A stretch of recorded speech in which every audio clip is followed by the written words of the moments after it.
اللہ اکبر اللہ اکبر۔ بسم اللہ، الحمد للہ، الصلاۃ والسلام علی رسول اللہ۔ السلام علیکم ورحمۃ اللہ۔ ربی اشرح لی صدری ویسر لی امری واحلل عقدۃ من لسانی یفقہوا قولی۔ آئیے اسٹارٹ کرتے ہیں۔ اعوذ باللہ من الشیطان الرجیم، بسم اللہ الرحمن الرحیم۔ وقالوا لن يدخل الجنۃ، اور وہ کہتے ہیں کہ نہیں داخل ہوگا جنت میں کوئی الا من کان ھودا او نصارا، کہ جب تک کہ وہ یہودی نہ ہو جائے یا پھر عیسائی نہ ہو جائے۔ یعنی یہودیوں کے مطابق، یہودیوں کا یہ کہنا تھا کہ یہودی بن جاؤ گے تو تمہیں جنت ملے گی، اور اسی طرح کی بات عیسائی کہتے کہ عیسائی بن جاؤ گے تو تمہیں جنت ملے گی۔ تلک امانیہم، یہ ان کی اپنی خواہشات ہیں۔ اللہ جل شانہ آگے سے جواب دے رہے ہیں کہ یہ تو ان کی اپنی وشفل تھنکنگز ہیں، یہ ان کے اپنے گمان ہیں۔ یہ وہی بات ہے جیسے ہمارے ہاں یہ جو مختلف فرقہ واریت والے لوگ کہتے ہیں، جیسے ایک فرقہ دوسرے فرقوں کو کہتا ہے کہ ہمارے فرقے پہ آؤ گے، ہمارے مسلک پہ آؤ گے، ہمارے عقیدے پہ آؤ گے تو تمہیں جنت ملے گی، تمہارا جو عقیدہ ہے وہ گمراہ ہے، تم یہ ہو تم وہ ہو۔ جیسے سپوز بریلوی دیوبندیوں کو کہیں، دیوبندی دوسرے فرقے کو کہیں، ایک جو مختلف فرقے جو بنے ہوئے ہیں، ٹھیک ہے، ایکس وائی زی جو بھی ہو، وہ ایک دوسرے کو یہ کہیں کہ ہمارے فرقے پہ آؤ گے اور ہمارا فرقہ ٹھیک ہے، ہمارا مسلک ٹھیک ہے، ہم صرف ہیں جو جنت میں جائیں گے، باقی سارے تو جہنم میں جائیں گے۔ تو اللہ جل شانہ اس کا جواب دے رہے ہیں، تلک امانیہم، یہ تمہارے اپنے سوچیں اور اپنے خیالات ہیں اور اپنے وہم اور گمان ہیں، حقیقت کا ان سے کوئی تعلق نہیں ہے۔ قل ہاتوا برہانکم، لاؤ دلیل اگر تم اپنے اس دعوے میں سچی ہو۔ کوئی دلیل ہے اس بات کی کہ جس فرقہ واریت کو تم لوگ پروموٹ کر رہے ہو، اس کی کیا دلیل ہے؟ ان کنتم صادقین، اگر تم سچے ہو کوئی ہے دلیل، کوئی پروف ہے؟ نہیں، کوئی بات نہیں، کوئی پروف نہیں ہے بس، لیکن چلایا ویسی پر سارا کچھ اسی پر چل رہا ہے نا۔ گمراہی جو ہے وہ کس پر کھڑی ہوئی ہے؟ اس کے نیچے کوئی بنیاد تو نہیں ہوتی، تو وہ ویسے ہی چلے جا رہے ہیں۔ اور اس پوری امت کو جو ہے وہ انہوں نے کیا کیا ہوا ہے، تقسیم کیا ہوا ہے اس میں۔ امت کو ایک پیج پہ نہیں آنے دیتے، امت کو ایک امت نہیں بننے دیتے۔ امت کو جتنا نقصان ان چیزوں کی وجہ سے پڑا ہے، شاید ہی کسی اور چیز کی وجہ سے ہوا۔ اور اسی طرح یہ جو آج کل خود ساختہ وظائف لوگوں میں ہوتے ہیں کہ اتنی بار یہ پڑھ لو جنت ملے گی، اتنی بار یہ پڑھ لو جنت میں ملے گی، آپ لوگ کے ساتھ بھی ایکسپیرینس ہوا ہوگا، اس طرح کی چیزیں آتی ہیں، آئے دن آ رہی ہوتی ہیں کہ یہ آپ اتنی دفعہ کریں گے تو یہ ہوگا، یہ ہوگا۔ بھائی ان سے پوچھیں کہاں لکھا آپ نے پڑھا ہے یہ سب کچھ؟ اس چیز کی کوئی دلیل ہے آپ کے پاس؟ تو قرآن میں تو اللہ کہتا ہے قل ہاتوا برہانکم، کہو ان سے دلیل پیش کرو، اپنی باتوں کی دلیل پیش کرو۔ دیکھیں جس چیز پر بھی آپ نے عمل کرنا ہے اس کی دلیل ڈھونڈے، قرآن میں اس کی دلیل ڈھونڈے، قرآن میں ڈھونڈے، حدیث میں ڈھونڈے، سنت میں ڈھونڈے، اصحاب کے طریقے میں ڈھونڈے، نبی پاک صلی اللہ علیہ وآلہ وسلم کے طریقے میں ڈھونڈے، ملے تو ٹھیک ہے ورنہ رد ہے۔ یہ جو سنی سنائی باتیں ہیں، یہ ہمارے ہاں چلا آ رہا ہے، ہمارے رسومات میں چلا آ رہا ہے، جو اس کے پیچھے گیا وہ تو پھر کام سے گیا نا، اس کو تو ہدایت نہیں مل سکتی۔ ہدایت اس کو ملے گی جو قرآن کھولے گا اور قرآن سے دلیل ڈھونڈے گا، کیونکہ اللہ جل شانہ یہی بتا رہے ہیں کہ تمہیں کہاں سے یہ دلیلیں ملتی ہیں، کہاں سے تم نے یہ سب کچھ جو ہے وہ گھڑ رکھا ہے۔ اب آگے جو آیت آ رہی ہے وہ اس کا آنسر ہے، بلا کیوں نہیں، من اسلم وجہہ للہ، جس نے اپنا چہرہ اللہ کے لیے جھکا دیا، یعنی جس نے اپنی جو اطاعت ہے وہ اللہ کے آگے جو ہے وہ سر تسلیم خم کر دیا، اپنے سر کو اللہ کے آگے جو ہے وہ تسلیم خم کر دیا، سرنڈر کر دیا اللہ کے لیے، یعنی اللہ کے لیے جو خالص ہو گیا، وَهُوَ مُحْسِنٌ، اور ہو بھی محسن، یعنی اتباع سنت کی۔ یہ جو ورڈ آ رہا ہے نا اسلم وجہہ، اس سے مراد ہے خالص اللہ کے لیے، دل کا خالص ہو جانا، اور وَهُوَ مُحْسِنٌ سے مراد ہے کہ اتباع سنت نبی پاک صلی اللہ علیہ وآلہ وسلم کے طریقے پر ہو، یعنی کہ من مانے طریقوں پر ہو، فَلَهُ أَجْرُهُ عِنْدَ رَبِّهِ، تو اس کا اجر اس کے رب کے پاس ہے۔ اب یہاں پہ دیکھیں پیچھے آیت آئی ہے نا کہ یہ ان کی اپنی خواہشات ہیں، یہ خود ساختہ ان کے یہ جو ہے عقائد ہیں اور سوچے ہیں کہ ہم ٹھیک ہے، یہ ٹھیک ہے۔ اللہ جل شانہ بتا رہا ہے میں بتاؤں کون ٹھیک ہے؟ ٹھیک وہ ہے جس نے اپنا چہرہ، جس نے اپنی ساری اطاعت جو ہے وہ اللہ کے آگے جھکا دی ہے، اور جس کا عمل بھی اچھا ہے، محسن احسان والا عمل ہے، خوبصورت عمل ہے، یہ نہیں کہ خود ساختہ اس نے کام کیے ہیں اور وہ اس پر خوش ہو رہا ہو کہ اللہ مجھ سے بہت خوش ہو رہا ہے۔ اس پر میں آپ کو صحیح مسلم کی ایک روایت سناتی ہوں، 4492، آپ صلی اللہ علیہ وآلہ وسلم کا ارشاد پاک ہے، من احدث فی امرنا ھذا ما لیس منہ فہو رد، جس نے ہمارے اس دین میں کوئی ایسی نئی بات شروع کی جو اس میں نہیں تھی تو وہ مردود ہے، بدعت ہے۔ جہاں جتنی بدعتیں ہم اپنی اس امت میں دیکھ رہے ہیں، دین اصل تو کہیں نظر نہیں آ رہا، بدعتوں کی جو ہے نا مختلف ورائٹیاں جو ہے نا وہ اویلیبل ہے، بدعت پہ بدعت ہے، بدعت پہ بدعت ہے، اور لوگ یقین جانے عبادت سمجھ کے کرتے ہیں، نیکی سمجھ کے کرتے ہیں، ہمیں یہ بھی تو نیکی ہے، یہ بھی تو نیکی ہے، یہ بھی تو نیکی ہے، بتا بھی دو، پوائنٹ آؤٹ بھی کرو کہ یہ چیز بدعت ہے، نہیں نیکی تو ہے نا، نیکی تو ہے نا بھئی، ثواب تو مل رہا ہے نا بھئی، آپ وہ عمل کیوں نہیں کرتے جو بتائے گئے ہیں؟ اسی طرح میں آپ کو ایک اور روایت سناتی ہوں، مشکات کی روایت ہے 2728، حضرت علی رضی اللہ عنہ بیان فرماتے ہیں، اب یہ بڑی غور سے سنیے گا روایت، مدینہ ایر سے سور تک حرم ہے، جو شخص اس میں کوئی بدعت ایجاد کرے، یعنی جو شخص اس میں کوئی بدعت ایجاد کرے یا کسی بدعت ایجاد کرنے والے کو پناہ دے، تو اگلے الفاظ غور سے سنیے گا، تو اس پر اللہ تعالیٰ کی، فرشتوں کی اور تمام لوگوں کی لعنت ہے۔ اور آگے سنیں، اس کی نہ تو فرض عبادت قبول ہے نہ نفل قبول ہے۔ اب اس سے زیادہ سخت الفاظ کیا ہوں گے بدعت ایجاد کرنے والوں کے لیے؟ کیا ابھی بھی ہمیں سمجھ نہیں آئے گی کہ ہم نے دین کو کیوں کھیل تماشا بنا رکھا ہے؟ ہم کیوں نہیں دین کو اس کی اصل شکل میں قبول کرتے؟ بتایا جا رہا ہے اس کی نہ تو فرض قبول ہے نہ نفل قبول ہے، اس پر اللہ تعالیٰ کی، تمام فرشتوں کی اور تمام لوگوں کی لعنت ہے۔ تو جس پر اللہ کی لعنت پڑ جائے وہ کہاں سے رحمت ڈھونڈے گا؟ اسی طرح میں آپ کو ایک اور روایت سناتی ہوں، یہ بھی بہت ڈیسائسو ہے، سنن نسائی کی روایت ہے 1579، حضرت جابر بن عبداللہ رضی اللہ عنہ فرماتے ہیں کہ آپ صلی اللہ علیہ وآلہ وسلم جب بھی خطبہ شروع فرماتے تو سب سے پہلے اللہ تعالیٰ کی حمد و ثنا بیان فرماتے، جیسے کہ اللہ کی شان کے لائق ہے۔ اس کے بعد آپ صلی اللہ علیہ وآلہ وسلم ارشاد فرماتے کہ جسے اللہ گمراہ کرے اسے کوئی راہ راست دکھانے والا نہیں، اور جسے اللہ ہدایت دے دے اسے کوئی گمراہ کرنے والا نہیں۔ بلا شبہ سب سے زیادہ سچی کتاب اللہ کی کتاب ہے، یعنی قرآن پاک، اور بہترین طریقہ محمد صلی اللہ علیہ وآلہ وسلم کا طریقہ ہے، اور بدترین ہے وہ کام جو شریعت میں خود سے جاری کیا جائے۔ ہر ایسا کام بدعت ہے، اور ہر بدعت گمراہی ہے، اور ہر گمراہی آگ میں لے جانے والی ہے۔ بدعت کیا ہے؟ گمراہی ہے، اور ہر گمراہی آگ میں لے جانے والی ہے۔ اور تو ہمارے ہاں تو اس کو بڑا وہ خوشی کے ساتھ ایکسیپٹ کرتے ہیں، نہیں بڑا زبردست کام چل رہا ہے، بڑا بھئی یہ ہو رہا ہے، جھوم جھوم کے وہ کام ہو رہے ہیں۔ آخر ہماری اس عقل میں یہ باتیں کیوں نہیں سمجھ آ رہی؟ کیوں ہم لوگوں کو یہ چیزیں نہیں، ہم ان چیزوں کو سمجھ رہے کہ یہ کام نہیں کرنے، منع کیا گیا ان کاموں سے۔ آپ لوگوں کو کہیں نا یہ چیز ہے، اچھا وہ بتائیں گے آگے سے، اچھا ہم یہ وظیفہ پڑھ رہے ہیں، یہ کر رہے ہیں، وہ کریں، اچھا سنت اذکار کی طرف کہیں نا، جی اس مسئلے کو لے کر سنت اذکار ہیں، آپ سنت اذکار پڑھیں، چہرے کا جو ہے نا وہ فیشل ایکسپریشن بدل جاتے ہیں اگلوں کے۔ سنت اذکار کا ورڈ سن کے جیسے لوگوں کو چڑ ہے، نہیں جیسے لوگوں کا اعتماد ہی نہیں ہے کہ سنت اذکار سے ہمارا کام ہوگا، یا سنت اذکار سے ہم اللہ کو پکاریں گے تو اللہ ہماری پکار سنے گا۔ اتنا گمراہی پھیلی ہے لوگوں میں، اتنی امت کے اندر گمراہی آئی ہے اس چیز کو لے کے، کسی سے بھی آپ پوچھے گا، آپ اپنے ارد گرد میں دیکھیے گا، آپ کے اپنے ایکسپیرینس میں یہ چیز آئی ہوگی، کسی سے پوچھے فلاں بھائی میں اس کام کے لیے یہ وظیفہ کر رہی ہوں، یہ ہو رہا ہے، وہ ہو رہا ہے، وہ سب کچھ ہو رہا ہے، کوئی اکا دکا آپ کو، کوئی شاذ و نادر بندہ ایسا آپ کو ملے گا جو سنت اذکار کی پابندی کرنے والا ہوگا، جس کو سنت وظائف پر یقین ہوگا، جس کو لگتا ہوگا کہ محمد رسول اللہ صلی اللہ علیہ وآلہ وسلم نے جو کیا ہے وہ میرے لیے کافی ہے، میری بھلائی اسی میں ہے، مجھے اسی میں سب کچھ ملے گا، دنیا میں بھی آخرت میں بھی۔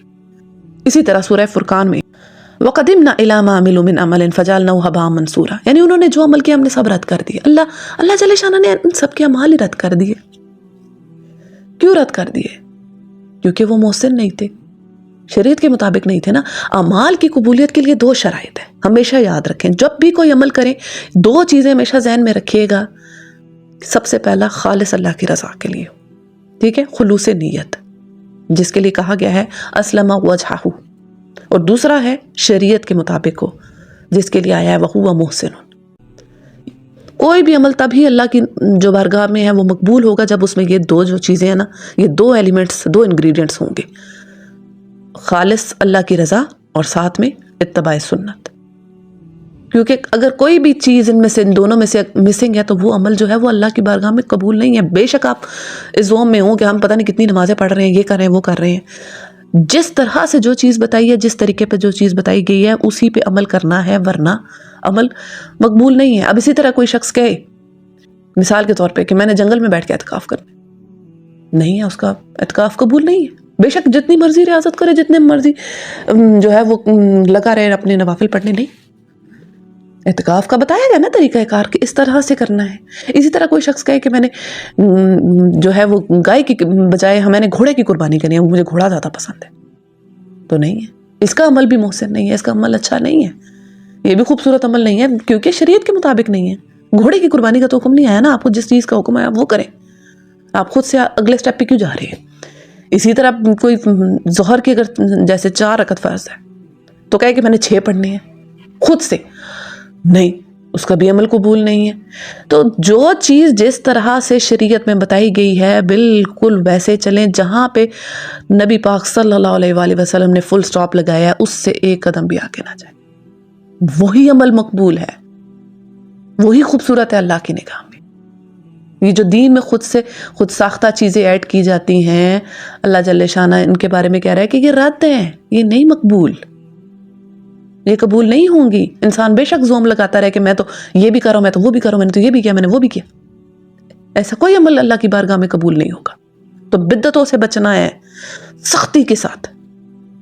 اور اسی طرح اس میں یہ بھی پوائنٹ ہے کہ جس طرح کوئی بھی عمل آپ نے کرنا ہے تو خالص اللہ کی رضا کے لیے ہونا چاہیے اور اتباع سنت ہونا چاہیے. اب کوئی اگر یہ کہہ دے کہ ہاں میں نے شریعت کے مطابق کیا، لیکن اس کی جو نیت ہے وہ ٹھیک نہیں تھی، اس کی نیت میں ریاکاری تھی، تو اس کے لیے پھر وہی حکم ہے فویل للمصلین، تباہی ہے نمازیوں کے لیے جو ریاکاری کے ساتھ، سستی اور کاہلی کے ساتھ نماز کی طرف آتے ہیں.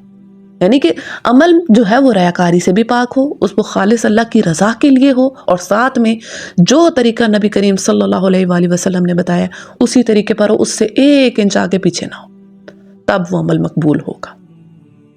اور وہی شخص جو ہے وہ اللہ کے آگے درجہ پائے گا، اسی کی نیکیاں لکھی جائیں گی. اپنے ذہنوں میں اس بات کو آج ٹھونک لیں کہ کوئی ہم نے خود ساختہ وظائف نہیں کرنے، جو ہے سنت اذکار پڑھیں. آپ سنت اذکار ہی پورے کریں گے، آپ کو اس کا ہی ٹائم نہیں ملے گا. اس کی آپ فکر نہ کریں کہ ہم باقی ٹائم میں کیا کریں گے، اتنے سارے ہیں. آپ درود ابراہیمی پڑھ لیں فارغ وقت میں، استغفار پڑھ لیں فارغ وقت میں.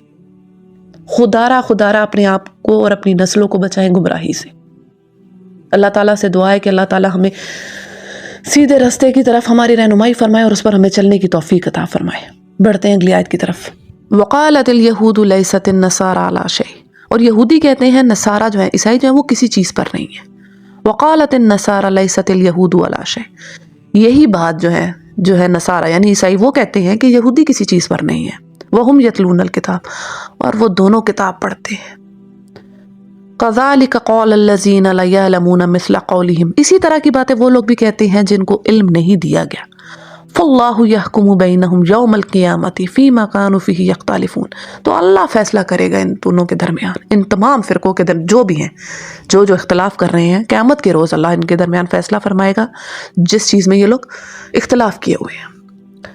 اچھا جی، یہ بھی بڑی امپورٹنٹ آیت ہے، بڑا غور سے سننا ہے اس کو بھی.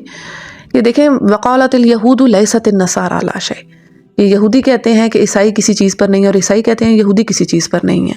اصل میں ہوا یہ تھا کہ نجران کے جو عیسائی تھے وہ آپ صلی اللہ علیہ وآلہ وسلم کی خدمت میں ان کا ایک وفد آیا، تو اس پر جو مدینے کے جو یہود تھے وہ بھی وہاں پہنچ کے، اور ان میں آپس میں جو ہے وہ اس بات پہ جھگڑا ہو گیا. یہ کہتے تھے کہ یہ گمراہ ہیں، عیسائی جو ہے وہ گمراہ ہے، عیسائی کہتے تھے یہود گمراہ ہیں. وہ آپس میں جو ہوئے وہ اس بات پر، حتیٰ کہ دونوں کے پاس کتابیں تھیں، ایک تورات کو پڑھتے تھے، دوسرے انجیل کو پڑھتے تھے. تورات میں انجیل کی جو تھی وہ تصدیق تھی، اور انجیل جو تھی وہ تورات کی جو تھی وہ تصدیق کر رہی تھی. تو یہ جو ورڈ ہے نا کہ وہ دونوں کتاب پڑھتے ہیں. اور اسی طرح کی باتیں وہ لوگ بھی کہتے ہیں، یعنی کہ مشرکین عرب کی طرف بھی اس کا اشارہ ہو سکتا ہے، اور بھی بہت سارے جتنے بھی گمراہ کن فرقے ہیں وہ سب اس میں آ سکتے ہیں، جن کے بھی گمراہ کن جو ہیں مذاہب بن چکے ہیں، وہ سب اس میں جو ہے وہ شامل ہیں.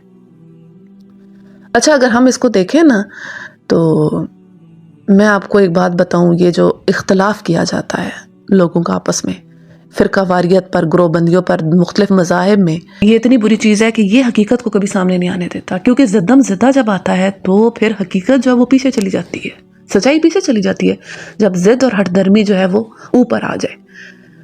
میں آپ کو اس پر ابن ماجہ کی ایک روایت سناتی ہوں، 3992. آپ لوگوں نے اس روایت کو بڑے غور سے سننا ہے، اور یہ جو ہے نا ہماری امت کا بھی یہ بہت بڑا مسئلہ بنا ہوا ہے، جو مختلف گروہ بندیاں ہوئی ہیں، تو اس پر اللہ کے نبی صلی اللہ علیہ وآلہ وسلم نے کیا خبر دی ہوئی ہے. حضرت عوف بن مالک رضی اللہ عنہ سے روایت ہے کہ آپ صلی اللہ علیہ وآلہ وسلم نے ارشاد فرمایا کہ یہودی 71 فرقوں میں تقسیم ہوئے اور ان میں سے ایک فرقہ جنتی تھا، یعنی کہ جو صحیح تورات کے اوپر جو تھے وہ عامل تھے، جو صحیح تورات پر عمل کرنے والا جو فرقہ تھا وہ صرف جنت میں جائے گا، اس کے علاوہ جتنے بھی یہود رہے ہیں وہ سب دوزخی۔ اس کے بعد آپ صلی اللہ علیہ وآلہ وسلم نے ارشاد فرمایا عیسائی جو ہیں وہ 72 فرقوں میں تقسیم ہوئے اور ان میں سے ایک جنتی ہوگا، ایک فرقہ جو ہے وہ جنتی ہے، یعنی کہ جو حضرت عیسیٰ علیہ السلام کے اوپر جنہوں نے صحیح جو ان کی تعلیمات پر عمل کیا۔ اس کے علاوہ جو باقی جتنے بھی عیسائی ہیں وہ جو ہوں گے وہ اس میں شامل نہیں ہوں گے، سب کے سب جو ہوں گے وہ جہنم میں ہوں گے۔ اب اس کے بعد جو آپ صلی اللہ علیہ وآلہ وسلم نے بات ارشاد فرمائی ہے، اب بہت غور سے سننی ہے۔ آپ صلی اللہ علیہ وآلہ وسلم نے ارشاد فرمایا اس ذات کی قسم جس کے ہاتھ میں محمد صلی اللہ علیہ وآلہ وسلم کی جان ہے، میری امت ضرور 73 فرقوں میں بٹ جائے گی، ان میں سے ایک فرقہ جنت میں جائے گا اور 72 فرقے جہنم میں۔ عرض کیا گیا یا رسول اللہ صلی اللہ علیہ وآلہ وسلم وہ کون سا فرقہ ہوگا جو جنت میں جائے گا؟ آپ صلی اللہ علیہ وآلہ وسلم نے ارشاد فرمایا الجماع، جماعت، یعنی جماعت کون سی؟ یعنی وہ لوگ جو نبی پاک صلی اللہ علیہ وآلہ وسلم کے طریقے پر اور آپ کے اصحاب کے طریقے پر جو ہوں گے، جن کا سب جو ہے اعمال جو ہیں وہ قرآن اور سنت کے مطابق ہوں گے، جو یہ نہیں کہ فلاں مسلک کو، فلاں طریقے کو، فلاں اس کو، فلاں فلاں فلاں، یہ نہیں، وہ سیدھا قرآن اور سنت اور سیدھا جو ہے نا ڈائریکٹ اپنا جو ہے وہ عمل کرنے کا جو ہے سارا جو ہے وہ جو اپنی تعلیمات ہیں وہ کہاں سے لیں گے؟ نبی کریم صلی اللہ علیہ وآلہ وسلم سے اور آپ کے اصحاب کے جو طریقہ ہے جس پر آپ کے اصحاب رہے ہیں وہ وہاں سے ان کی ساری تعلیمات ہوں گی اور وہ اسی طریقے کو فالو کریں گے۔ یہ ادھر ادھر کی نہیں سن رہے ہوں گے، صرف اس فرقے کو بتایا گیا کہ وہ جنت میں جائے گا۔ تو یہ اب ہمیں بہت غور سے دیکھ لینا چاہیے کہ یہ بات اب ہمیں ادھر کیا سمجھائی جا رہی ہے۔ اپنے آنکھ کان جو ہے نا وہ ہمیں کھول لینے چاہیے، ہمیں اپنے دماغوں کو نا ذرا سیٹ کر لینا چاہیے اور دلوں کے اوپر جو پردے پڑ گئے ہیں اس کو بھی اتارنا چاہیے کہ کیا بات ارشاد فرمائی جا رہی ہے کہ صرف وہ لوگ جائیں گے جن کا جو عمل ہے وہ قرآن و سنت کے مطابق ہوگا، اور ادھر ہم قرآن کھولنے کو تیار نہیں ہیں۔ قرآن اور سنت کی بات کی جائے لوگوں کے جو ہے نا وہ آگے سے چڑھ جاتے ہیں، ان کے فیشل ایکسپریشن بدل جاتے ہیں، وہ کہتے ہیں ہم نے قرآن نہیں پڑھنا، ہمیں کچھ بھی پڑھا دو، ہمیں کوئی بھی کتاب پڑھا دو، ہمیں قرآن نہ کھلواؤ۔ تو جو قرآن کھولے گا نہیں اس کا عمل کیسے قرآن کے مطابق ہوگا؟ اور اس میں ایک چیز بہت امپورٹنٹ ہے جو میں آپ لوگ کے ساتھ ڈسکس کرنا چاہتی ہوں۔ دیکھیں نبی کریم صلی اللہ علیہ وآلہ وسلم جب آپ صلی اللہ علیہ وآلہ وسلم پر قرآن پاک نازل ہوا تو 23 سال کا عرصہ جو لگا وہ قرآن کریم کو جو ہے وہ کمپلیٹ ہونے میں، نزول جو ہوا قرآن کریم کا نزول کمپلیٹ ہوا۔ اب اس 23 سال کے عرصے میں آپ صلی اللہ علیہ وآلہ وسلم نے قرآن کو جو ہے وہ نافذ بھی کیا ہے۔ یہ بات بڑے غور سے سننے کی ہے۔ آپ نے قرآن کا جو نظام ہے وہ نافذ بھی کیا ہے۔ صرف قرآن یہ نہیں کہ پڑھایا اپنے اپنے حلقوں میں کہ ہاں فلاں جگہ بیٹھ کے پڑھ لو، فلاں جگہ یہ اتنی نماز ہے، اتنی نماز پڑھ لو، یہ کر لو، وہ کر لو، اتنی تسبیحات، اتنے یہ سب کچھ، ایسے نہیں۔ آپ نے سسٹم بھی وہ بنایا ہے۔ مدینہ کی ریاست کیا تھی؟ وہاں پہ سارا اسلامی قوانین نافذ تھے، اللہ کا نظام نافذ تھا نا، اور پھر اسی کو صحابہ نے آگے ایکسٹینڈ کیا۔ رومن اور پرشین امپائر اور سارے جو تھے وہ پھر مسلمانوں کے اس میں قبضے میں آئے تھے۔ تو یہ جو فرض ہے یعنی اقامت دین کو کھڑا کرنا، سب سے پہلے دین پر عمل کرنا اور پھر دین کو کھڑا کرنا، یعنی ملک کے اندر، ریاست کے اندر جو ہے وہ اسلامی نظام نافذ ہو۔ ہم نیچے نمازیں پڑھتے رہے، روزے رکھتے رہے، عمرہ کر رہے ہیں، سب کچھ کر رہے ہیں، اوپر طاغوت پھیلا ہوا ہے۔ قانون جو ہے وہ ہمارا سارا ویسٹ سے آیا ہوا ہے، امریکہ سے ہم ساری ڈکٹیشن لے رہے ہیں، یہ کرو گے، وہ کرو گے، وہ کرو گے۔ تو کیا یہ اللہ کا دین پامال نہیں ہوا؟ زمین اللہ کی ہے تو نظام اللہ کا کیوں نہ ہو؟ اللہ کی زمین پر اللہ کا نظام قائم کرنا ہے اور اس کی جد و جہد کرنی ہے ہمیں، یہ ہمارے لیے فرض ہے۔ بہت کم حلقوں سے یہ آواز اٹھتی ہے، یہ ہمارے لیے فرض ہے، اور اس چیز کو بالکل دبا دیا جاتا ہے۔ اس بات کو اپنے ذہنوں میں گھونٹ کر اس بات کو پی لیں کہ ہمیں اقامت دین کی کوشش کرنی ہے، دین کو کھڑا کرنے کی کوشش کرنی ہے، ملک میں، ریاست میں اسلامی نظام لانے کی کوشش کرنی ہے، اپنی نسلوں کو جو ہے وہ اس چیز کے لیے تیار کرنا ہے، ان کے دماغوں میں یہ بات ڈالنی ہے۔ میں آپ کو ایک حدیث سناتی ہوں۔ ایک بار اللہ جل شانہ حضرت جبرائیل علیہ السلام کو حکم دیتے ہیں کہ فلاں بستی کو الٹ دو، تو اس پر حضرت جبرائیل علیہ السلام اللہ جل شانہ سے ارشاد فرماتے ہیں کہ اللہ اس میں تو تیرا ایک فلاں بندہ بھی ہے جس نے پلک چھپکنے کے لیے بھی معصیت میں نہیں گزارا وقت اپنا، یعنی کہ ہر وقت تیری عبادت میں لگا رہے، اس نے تو اتنی سی بھی کوئی غلطی نہیں کی، اس بیچارے کا کیا قصور ہے؟ تو اب آپ غور سے سننا کہ اللہ جل شانہ نے ارشاد فرمایا کہ بستی کو اس ہی پر الٹ دو، جتنی بستی ہے وہ ساری کی ساری اس پر الٹو۔ وجہ کیا ہے کہ یہ صرف اور صرف اپنے ہی اس میں لگا رہا، اپنی نماز روزہ اپنے ہی تزکیے میں لگا رہا، اس نے اپنے ارد گرد دیکھا ہی نہیں کہ ہو کیا رہا ہے، اس نے دیکھا ہی نہیں میرے دین کی دھجیاں پامال ہو گئی اور اس کے چہرے کا رنگ نہیں بدلا، اسے غصہ نہیں آیا کہ ارد گرد کیا ہو رہا ہے، اور یہ اپنے تزکیہ نفس میں ہی لگا رہا ہے۔ ہر چیز دیکھیں، چھوٹی سے چھوٹی نیکی اور بڑی سے بڑی نیکی، ان سب کے لیے ہمیں کوشش کرنی ہے، کسی چیز کو نہ چھوٹا سمجھے گا اور کسی چیز کو بھی اگنور نہیں کرنا کہ ہم نے یہ کر لیا ہم نے یہ نہیں کرنا۔ ہر چیز دیکھیں، جو پوری طرح سے عمل کرے گا وہی ان میں شامل ہوگا نا۔ تو سیرت کو اگر سٹڈی کریں تو یہ چیز ہمیں سمجھ نہیں آ جائے گی کہ آپ صلی اللہ علیہ وآلہ وسلم نے کس طرح اسلامی نظام جو ہے وہ قائم کیا، اس کی بنیاد رکھی۔ یہ چیزیں ہم جب سیرت کو سٹڈی کرتے ہیں تو ہمیں سمجھ آ جاتی ہیں، لیکن اس کے لیے ہم کوشش کیوں نہیں کرتے؟ اس چیز کو ہم کیوں سائڈ پہ رکھے ہوئے ہیں؟ تو یہ چیز بھی ہمیں ذہن میں رکھنی ہے کہ ہمیں اقامت دین یعنی دین کو کھڑا کرنا، دین کو نافذ کرنا، اس کے لیے ہم وقت جو ہے وہ جد و جہد کرنی ہے، کوشش کرنی ہے، چاہے کوئی بھی اینڈ ریزلٹس ہو، ہمیشہ ہمیں اس کے لیے کھڑا ہونا ہے۔ کیونکہ اللہ جل شانہ ارشاد فرماتے ہیں کہ دیکھیں میں آپ کو ایک ایگزامپل سے ایک چیز سمجھاتی ہوں۔ میں نے کوئی چیز بنائی، مثال کے طور پہ میں نے ایک ڈرائنگ بنا دی کسی پیج کے اوپر، کوئی بھی چیز میں نے بنا دی، کوئی پھول بنا دیا، ایک مثال دیتی ہوں میں آپ کو۔ اس کو اب میں نے رکھا ہوا ہے اپنے پاس، کسی ٹیبل پہ رکھا ہوا ہے۔ اچھا، میں نے تھوڑی دیر بعد میرا دل کیا میں اس کو پھاڑ دوں، ٹھیک ہے، میں پھاڑ سکتی ہوں، میں نے بنائی ہے، میری چیز ہے، اب میں جہاں مرضی۔ اچھا، میرا دل کر رہا ہے میں اس کو دیوار پہ چپکا دوں، میں وہ بھی کر سکتی ہوں۔ اسی طرح میرا دل کر رہا ہے میں اس کو ڈرائنگ روم میں رکھوں، میں وہ بھی کر سکتی ہوں، کیونکہ میری چیز ہے، میں نے بنائی ہے، اس پہ میرا اختیار ہے۔ تو جب میں اپنی بنائی ہوئی چیزوں پہ اختیار رکھتی ہوں تو جس رب کائنات نے پوری دنیا بنائی ہے تو اس کا اختیار نہیں ہونا چاہیے، اس کا قانون نہیں ہونا چاہیے، اس کا نظام نہیں ہونا چاہیے؟ کائنات اس رب نے بنائی ہے، نظام ان کے کیوں؟ یہ چیزیں ہمیں بڑے غور سے سمجھنی ہیں۔ اور یہ جو آگے ورڈ آتا ہے نا، فی مکان فی اختلافون، کہ یہ جو بھی اختلاف ہو رہا ہے اللہ جل شانہ ان کو بتا دے گا اس دن۔ تو یعنی اللہ کہہ رہا ہے کہ میں اس دن بتا دوں گا تم لوگ کو، یہ جو تم لوگ سارے آپس میں نا اختلاف میں پڑے ہوئے مختلف فرقے جو ہیں بنے ہوئے ہیں، یہ جو اختلاف میں تم لوگ ہو نا، میں اس دن فائنل جو ہے نا تم لوگ کو بتاؤں گا کہ کیا چیز تھی۔ تو یہ نہیں کہ اس کا مطلب یہ ہے کہ ابھی ہمیں پتہ ہی نہیں ہے کہ کون سے جو ہیں وہ لوگ صحیح عمل کر رہے ہیں، کون سے غلط کر رہے ہیں، پتہ ابھی بھی سب کچھ ہے، ساری چیزیں، ساری شریعت جو ہے وہ آئی ہوئی ہے۔ اس کا مطلب یہ کہ اس دن جو ہے نا وہ کیٹیگوریکلی اللہ جل شانہ بتا دیں گے کہ یہ لوگ ٹھیک تھے۔ جیسے ایک مثال کے طور پہ کوئی بندہ آگ جل رہی ہے نا اور وہ دیکھے کہ نہیں آگ مجھے نہیں جلائے گی، اسے دوسرے سمجھا رہے ہو نہیں جلا دے گی، باقی وہ کہے نہیں مجھے نہیں جلائے گی، باقی سب اسے منع کر رہے ہیں کہ آگ جلا دے گی، وہ کہے نہیں جلائے گی، مجھے نہیں جلائے گی۔ پھر آخری حل کیا ہوگا اس کا؟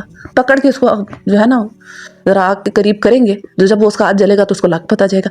تو یہی انداز ادھر ہے کہ لگ پتہ جائے گا اس دن کہ جو تم لوگ اختلاف کر رہے تھے، اللہ جل شانہ ارشاد فرما رہے لگ پتہ جائے گا۔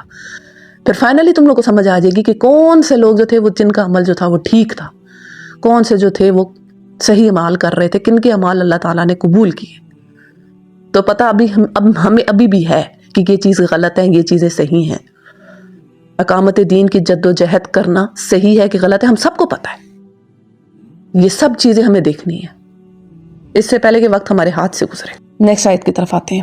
ومن ازلم، اور اس سے بڑا ظالم اور کون ہے، ممن منع، جو منع کرتا ہے، مساجد اللہ، اللہ کی مسجدوں میں، ان یذکر فیہا اسمہ، اور اس شخص سے بڑا ظالم اور کون ہے جو اللہ کی مسجدوں میں اللہ کی نام کی یاد سے روکے، وسعی فی خرابیہ، اور کوشش کرتا ہے ان کی خرابیوں کی، یعنی ان کی ویرانیوں کے در پہ ہے۔ یہ اصل میں تو اگر ہم اس کو دیکھیں جب یہ نازل ہوئی تو وہ یہ تھا کہ مشرکین مکہ نے جب نبی پاک صلی اللہ علیہ وآلہ وسلم کو اور اصحاب کو جو ہے وہ مکہ میں آنے سے روک دیا تھا، بیت اللہ میں آنے سے روک دیا تھا حدیبیہ کے موقع پر، اور وہ خود اس کے متولی بن کے گھومتے تھے کہ ہم کعبے کے متولی ہیں، اور اس کعبے کے اندر بت رکھے ہوئے تھے۔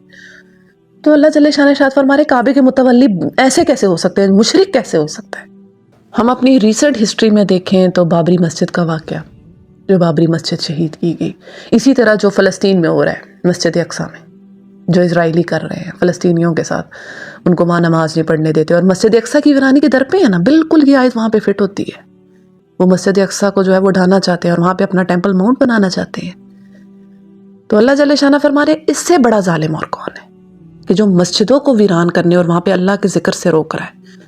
یہ شخص سب سے بڑا ظالم ہے، سبھی ظالم ہے لیکن یہ سب سے بڑا ظالم ہے جو اللہ کے ذکر سے روکتا ہے، اللہ کے گھر میں۔ اور آگے جو آتا ہے نا، اولئک ما کان لہم ان یدخلوها الا خائفین، یہ تو وہ لوگ ہیں جو کہ مسجدوں میں داخل ہی نہ ہوں، اور اگر ہوں بھی تو ڈرتے ہوئے داخل ہوں۔ الٹا یہ اس کے وہ بنے ہوئے ہیں، جو ہے وہ متولی بنے ہوئے ہیں۔ اسرائیلی کیا کر رہے ہیں؟ مسجد اقصیٰ کے اوپر اپنا وہ قبضہ دکھا رہے ہیں۔ تو اللہ جل شانہ فرما رہے ہیں ان کو تو چاہیے کہ یہ تو ڈرتے ہوئے اس کے اندر داخل ہوں، یعنی اتنا ان کے اوپر روب ہو، اتنی ہیبت ہو مسلمانوں کی، اتنا ان کے دلوں میں خوف بیٹھا ہوا ہو کہ یہ جب مسجدوں میں انٹر ہو نا تو ان کے اوپر خوف اور لرزہ طاری ہو جائے۔ لہم فی الدنیا خزی ولہم فی الآخرۃ عذاب عظیم، ان لوگوں کے لیے ذلت ہے دنیا میں بھی اور آخرت میں ان کے لیے بہت بڑا عذاب ہے۔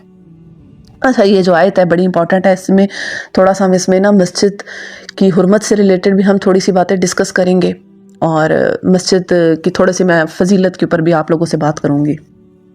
مشکات میں ہے جو شخص مسجد بناتا ہے تاکہ اس میں اللہ کا ذکر کیا جائے تو اس کے لیے جنت میں گھر بنا دیا جاتا ہے، یعنی کہ جو شخص مسجد بناتا ہے اللہ تعالیٰ اس کے لیے جنت میں گھر بنا دیتے ہیں، کمپنسیٹ ہو جاتا ہے۔ جو دنیا میں اللہ کا گھر بنائے گا اللہ جنت میں اس کا گھر بنائیں گے۔ اسی طرح ابن ماجہ میں ہے کہ مرنے کے بعد مومن کو اپنے نیک کاموں میں سے جن کاموں کا اجر و ثواب ملتا رہتا ہے وہ 7 ہیں، یعنی کہ بندہ مر گیا لیکن اس کے پھر بھی نیک اعمال جو ہیں وہ چل رہے ہیں، وہ 7 ہیں، جن میں سے ایک وہ ہے جو کہ مسجد کی تعمیر ہے۔ اگر اس نے کوئی مسجد تعمیر کرائی ہوئی ہے تو وہ اس کے مرنے کے بعد بھی جو ہے وہ اس کے نام اعمال میں جاتی رہے گی۔ اسی طرح صحیح مسلم کی روایت ہے کہ روئے زمین پر مساجد جو ہے وہ اللہ تعالیٰ کی پسندیدہ جگہ ہے۔ تو اللہ تعالیٰ کی پسندیدہ جگہ جو بنائے گا، جس نے ظاہر سی بات ہے جس رب نے سب کچھ بنایا تو اس کے لیے جو کوئی جگہ بنائے گا، اس کی پسندیدہ جگہ بنائے گا تو اس کا تو اجر ثواب جو ہے وہ پھر خود جو ہے وہ اس کا اندازہ کیا جا سکتا ہے۔ اسی کے بعد صحیح مسلم کی ایک اور روایت ہے، فجر اور عصر میں نماز کے لیے آنے والوں کی گواہی جو ہے وہ فرشتے دیتے ہیں، اور مسجد میں نماز با جماعت ادا کرنے والا اللہ کی پناہ میں آ جاتا ہے، یہ بھی صحیح مسلم کی روایت ہے، اور زیادہ فاصلے سے مسجد میں آنے والے کے لیے زیادہ اجر و ثواب ہے، یہ ابن ماجہ کی روایت ہے۔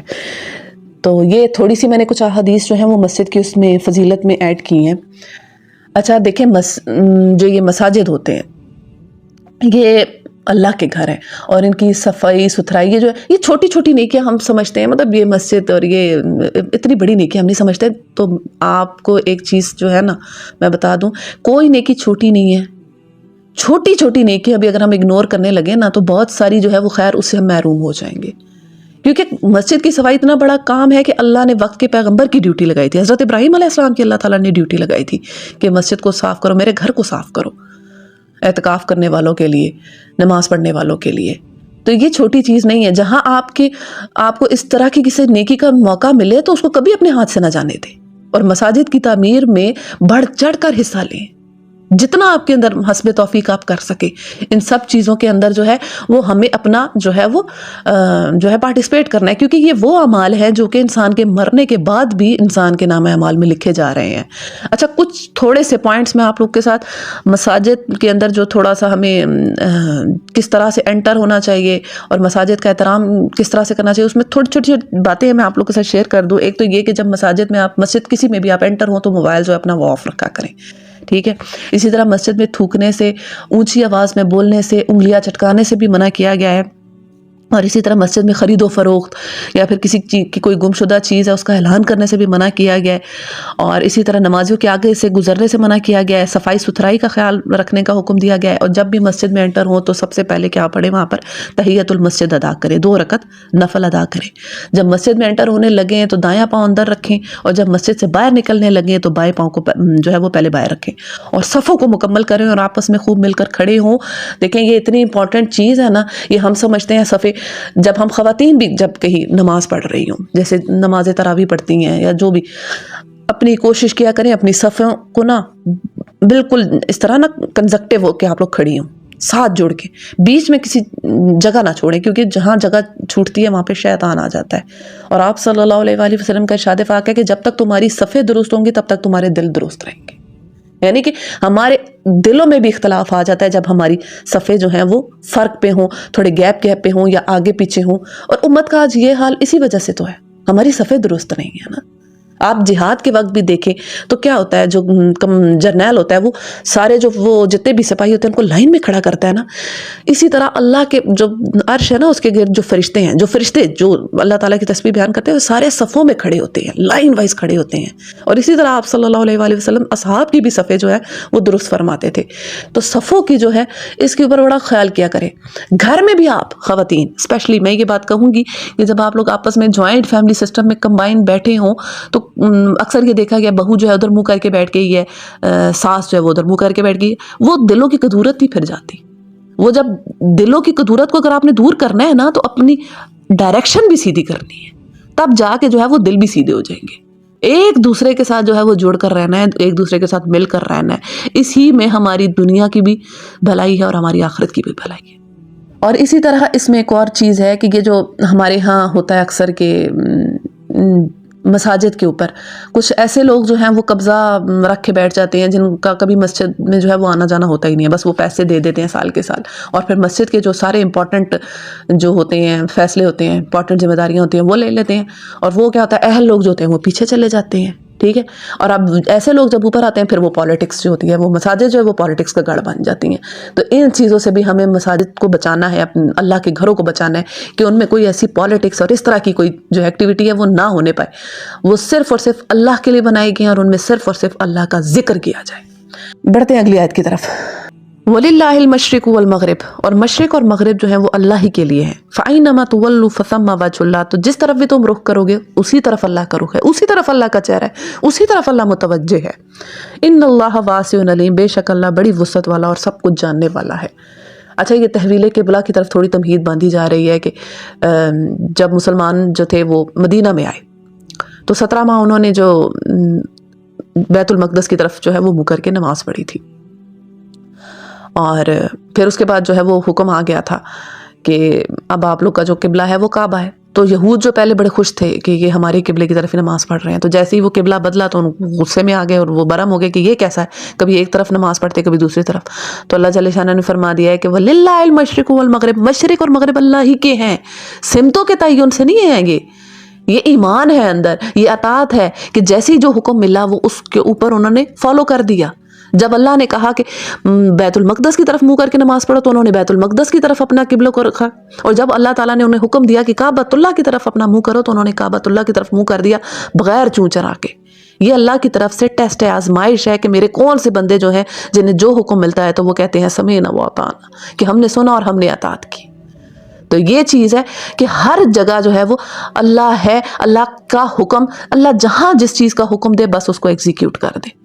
کسی چیز میں ہمیں یہ نہیں پوچھنا اس کی یہاں کیا لاجک ہے، یہاں کیا لاجک ہے، یہاں کیا ہے، ہماری عقل میں اس بات کی سمجھ نہیں آ رہی، تو یہ چیزیں نہیں ہیں، بس اللہ کا حکم ہے۔ اور اس سے ایک اور چیز بھی ہے جو جیسے پچھلی آیت ہے کہ مساجد جو ہیں وہ اللہ کا گھر ہے اور ان میں جو لوگ اللہ کے ذکر سے روکتے ہیں بہت بڑے ظالم ہیں۔ تو آگے جو آیت آ رہی ہے وَلِلَّهِ الْمَشْرِقُ وَالْمَغْرِبُ، یعنی کہ جب آپ مسجد سے نکلیں تب بھی اللہ کو نہ بھولیں، یہ نہ کہیں کہ اب مسجد سے ہم باہر آ چکے ہیں تو اب ہم اللہ کے ذکر سے آزاد ہو گئے، اب ہم اپنی منمانی کریں۔ وہاں بھی آپ نے مسجد کے اندر بھی اللہ کو یاد رکھنا ہے اور مسجد کے باہر بھی اللہ کو یاد رکھنا ہے۔ آگے بڑھتے ہیں۔ وَقَالُوا اتَّخَذَ اللَّهُ وَلَدًا، وہ کہتے ہیں کہ اللہ نے بیٹا بنا لیا۔ کون کہتے ہیں؟ یہ عیسائی کہتے ہیں۔ سبحانہ، پاک ہے وہ ذات اس چیز سے، بل لہو ما فی السماوات والارض، بلکہ جو کچھ زمین اور آسمان میں ہے، کل لہو قانتون، سب کے سب جو ہیں وہ اس کے مطیع فرمان ہیں، یعنی اس کے تابع دار ہیں۔ بخاری کی روایت ہے 3193، حدیث قدسی ہے۔ اللہ جل شانہ ارشاد فرماتے ہیں کہ ابن آدم نے مجھے گالی دی، حتیٰ کہ اس کے لیے مناسب نہ تھا کہ وہ مجھے گالی دیتا۔ اسی طرح ابن آدم نے مجھے جھٹلایا، حتیٰ کہ اس کے لیے مناسب نہ تھا کہ وہ مجھے جھٹلائے۔ ابن آدم کا مجھے گالی دینا یہ ہے کہ وہ یہ کہتا ہے کہ اللہ نے بیٹا بنا لیا ہے، اور اس کا مجھے جھٹلانا یہ ہے کہ وہ کہتا ہے کہ جیسے مجھے اللہ نے پہلی بار پیدا کیا ایسے وہ دوبارہ مجھے مرنے کے بعد پیدا نہیں کر سکتا۔ بخاری مسلم میں روایت ہے کہ آپ صلی اللہ علیہ وآلہ وسلم نے ارشاد فرمایا کہ بری باتوں پر صبر کرنے میں اللہ سے زیادہ کوئی کامل نہیں۔ لوگ اللہ کی اولادیں بتاتے ہیں اور وہ انہیں رزق اور عافیت دیتا ہے. یعنی جو عیسائی ہیں، اسی طرح جو یہودی ہیں، وہ حضرت عزیر علیہ السلام کو اللہ تعالیٰ کا بیٹا بتاتے تھے. ان کا ایک تھا فرقہ. اور عیسائیوں کا تو ہم سب کو پتہ ہے کہ وہ حضرت عیسیٰ علیہ السلام کو اللہ تعالیٰ کا بیٹا دیتے ہیں، قرار دیتے ہیں. اسی طرح جو تھے وہ مشرکین جو تھے وہ فرشتوں کو اللہ کی بیٹیاں جو تھے وہ بتاتے تھے. تو یہ اتنا بڑا گناہ ہے، اتنا بڑا گناہ ہے کہ اللہ تعالیٰ کو اس طرح کی اس چیز میں جو ہے وہ کہنا کہ اللہ تعالیٰ نے کسی کو بیٹا بنا لیا کہ عرش کانپ اٹھتا ہے، اس چیز سے عرش لرز اٹھتا ہے. یہ اتنا بڑا گناہ ہے. کیونکہ اللہ تعالیٰ کو اگر دیکھیں بیٹے کی ضرورت اس کو ہوتی ہے جس کو یہ فکر ہو کہ اس نے مر جانا ہے، اس کی کوئی وراثت سنبھالنے والا ہو، پیچھے اس کا کوئی نام لینے والا ہو. اللہ جل شانہ تو اس چیز سے پاک ہے، وہ تو حی یا قیوم ہے، ہمیشہ سے زندہ ہے اور ہمیشہ قائم رہنے والا ہے. اس کو ان چیزوں کی کیا فکر ہے کہ اس کا پیچھے کوئی نام لینے والا ہو یا نہ ہو. اور اسی طرح اس نے ساری جو مخلوق بنائی ہے وہ اس کی خلق ہے. تو خلق جو ہے وہ غلام ہوتی ہے، تو غلام جو ہے وہ بیٹا تو نہیں ہو سکتا نا. اور اگر آپ جیسے میری کوئی اولاد ہوگی تو اس کے اندر میری والی انسٹنکٹس تو ہوں گی نا، جیسے میں انسان ہوں تو وہ بھی انسان ہوگی. تو اللہ کی اولاد جو ہے وہ کوئی انسان کیسے ہو سکتا ہے؟ کیونکہ اللہ تعالیٰ تو بتا رہے ہیں قل هو اللہ احد اللہ الصمد لم یلد ولم یولد ولم یکن لہ کفوا احد. نہ اس نے کسی کو جنا ہے، نہ اس سے کوئی جنا گیا ہے. تو یہ جو ہے نا یہ اتنا بڑا گناہ ہے. اور اس چیز کو دیکھنا ہے کہ یہ اب کرسمس کا بھی موقع آنے والا ہے اور لوگ جو ہیں وہ بڑا دھڑلے سے اس چیز کو وہ کر دیتے ہیں اور دیکھتے نہیں ہیں کہ اس کا مطلب کیا ہے. اگر اس گناہ کی ہمیں جو ہے نا سنگینی کا اندازہ ہو جائے تو اس چیز سے انسان کا رواں رواں کھڑا ہو جائے. آگے بڑھتے ہیں. بدیع السماوات والارض، بدیع موجد ہے زمین اور آسمان کا. وَإِذَا قَضَى أَمْرًا فَإِنَّمَا يَقُولُ لَهُ كُن فَيَكُونُ، اور جب کسی امر کا فیصلہ کرتا ہے تو اس کے لیے کہہ دیتا ہے کہ کن، ہو جا، تو وہ ہو جاتا ہے. بدیع السماوات والارض. اچھا یہ آیت بڑی نا قابل غور ہے کہ اللہ تعالیٰ ہر چیز کا موجد ہے. کہ کسی جیسے انسان ہے نا، انسان بھی تخلیق تو انسان بھی کرتا ہے. جیسے اب میں نے سالن بنایا، ٹھیک ہے، میں نے سالن بنایا تو سبزی تو مجھے چاہیے ہوگی نا. سبزی تو میں نہیں لا سکتی، سبزی تو میں نہیں پیدا کر سکتی، وہ تو مجھے زمین سے لانی ہے. لیکن اللہ جل شانہ جب کسی چیز کو بناتے ہیں، جیسے انسان کو اللہ نے بنایا تو مٹی سے بنایا، مٹی کے لیے بھی اللہ کو وہ کوئی ایفرٹ نہیں لانی پڑی، مٹی بھی اللہ نے کر لی. یعنی انسان جو ہے وہ تخلیق کرتا ہے کہ پہلے سے کوئی چیز بنی ہوتی ہے یا کسی چیز کا سیمپل دیکھ کے، کسی چیز کو دیکھ کے دوبارہ بنا لیتا ہے. اللہ جل شانہ بغیر نقشے کے، بغیر سیمپل کے، بغیر کسی اس کے جو ہے نا وہ چیز کو تخلیق کرتے ہیں. اور کس سے تخلیق کرتے ہیں؟ کلمہ کن سے. تو جس طرح ابھی پیچھے آیا نا کہ انہوں نے بیٹا بنا لیا، وہ کہتے ہیں کہ اللہ نے بیٹا بنایا، یعنی کہ وہ کہتے تھے حضرت عیسیٰ علیہ السلام کے اوپر یہ آتا تھا نا کلیم کہ یہ بغیر باپ کے کیسے پیدا ہوئے ہیں. تو اللہ جل شانہ ارشاد فرما رہے ہیں کہ مجھے کسی چیز کو پیدا کرنے کے لیے کوئی سرکمسٹانسز نہیں چاہیے ہوتے، کوئی اسباب نہیں چاہیے ہوتے. میں جس چیز کو میں نے پیدا کرنا ہو تو میں کہتا ہوں کن، کہ ہو جا، تو وہ ہو جاتی ہے. میرا کلمہ کن جو ہے وہ کافی ہوتا ہے. اگر تم لوگ اس چیز پر اعتراض کر رہے ہو تو حضرت آدم کو تو میں نے بغیر ماں کے اور بغیر باپ کے پیدا کیا، تو کوشچن تو وہاں بھی رائز ہونا چاہیے. تو نہیں نا، اللہ جل شانہ کے لیے کسی چیز کا جو ہے نا وہ عدم سے وجود میں لانا کوئی ہے ہی نہیں. اللہ ہر چیز کو عدم سے ہی تو وجود میں لایا ہے. زمین اور آسمان تو کوئی نہیں تھے نا، اللہ ہی نے پیدا کیے. اچھا اس آیت سے میں ایک پوائنٹ آپ سب کے سامنے رکھوں گی، یہ جو بدیع السماوات والارض. زندگی میں کچھ ایسی پریشانیاں بھی کبھی آتی ہیں کہ انسان کو لگتا ہے ان کا کوئی حل نہیں ہے، ان سے کوئی نہیں ہمیں نکالنے والا. کوئی نہ تو کوئی سبب ہے، نہ کوئی جو ہے وہ انسان کو کہیں سے کچھ نظر آ رہا ہوتا ہے، کوئی روشنی نظر آئے، کوئی تھوڑی سی ہوا نظر آئے کہ ہاں یہاں سے کچھ ہو جائے گا کام.